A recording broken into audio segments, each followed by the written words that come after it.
Hello, everyone. I hope you are having a fantastic day.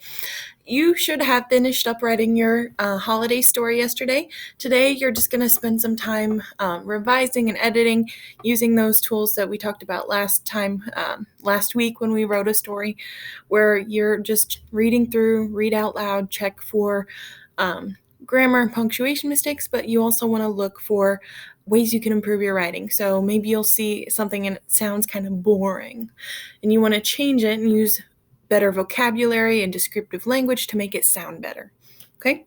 But in addition to that, today I want you, when you're going through your story, to look for these characteristics of a narrative. Because all narratives have these things, your story should have these as well. So, this is just telling you what you need to do. You don't need to do it on this document. You'll just open the Google Doc that has your story on it, and you'll highlight the text on there. So what you're going to do is, when you're reading through your story, editing it, you're going to look for anywhere where you talk about characters, anytime you use transitions, when you describe the setting, when you explain what the conflict or the problem is, and what your point of view is. So some of these things are going to be a little more obvious than others. For example, when you see a character in your writing, that's going to be pretty obvious. Either you're the character, if it's first person and you're saying I, that's your character. Or maybe you're talking to Santa or an elf or your friend Harry or something like that. So when you see a name like that in your story, what you're going to do is click and drag to highlight over it. You're going to go up here to the highlight color tool, click on that, and for characters, you need to highlight yellow. So you'll hit yellow, and now that is highlighted in your story. If you need to remove or change the color, you just go up here and hit none. Next, transitions. So those are those words and phrases that you watched a video on day before yesterday, and we've talked about in the past a bit, the words and phrases that help you move from one idea to another, or from one time or place to another. So anytime you find one of those, I want you to highlight it in red.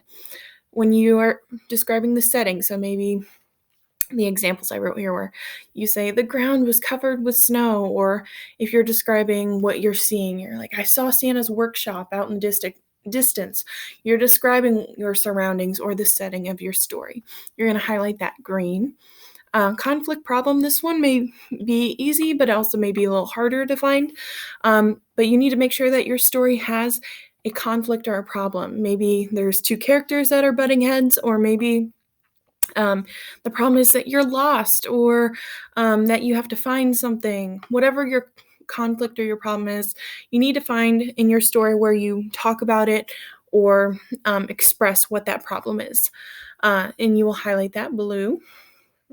And then finally, this one, you don't have to do it everywhere you find your point of view, because that would be a lot of places.